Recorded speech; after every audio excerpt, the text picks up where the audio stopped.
Good day everyone.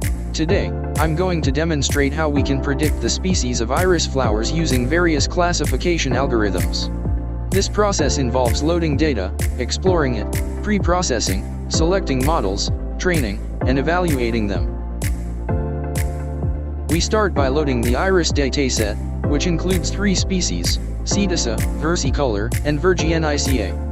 We visualize the dataset using a pair plot to understand the distribution and relationships between features.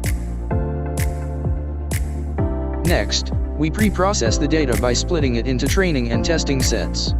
This step is crucial for evaluating the performance of our models. We then select several classification algorithms for our prediction task. These include logistic regression, k-nearest neighbors, support vector machine, decision tree, and random forest.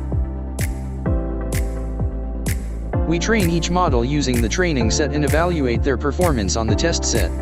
We assess accuracy, precision, recall, and F1 score to determine how well each model predicts the species.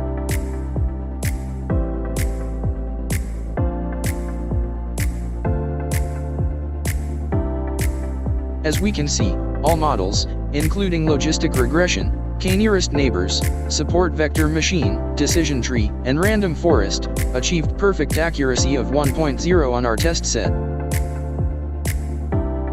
In conclusion, we successfully predicted the species of iris flowers using several classification algorithms, achieving perfect accuracy across all models.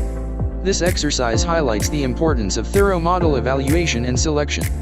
While all models performed equally well on this dataset, it's essential to consider factors like computational efficiency and simplicity in practical applications. Thank you for your attention, and you can download the full presentation using the provided link. Have a great day.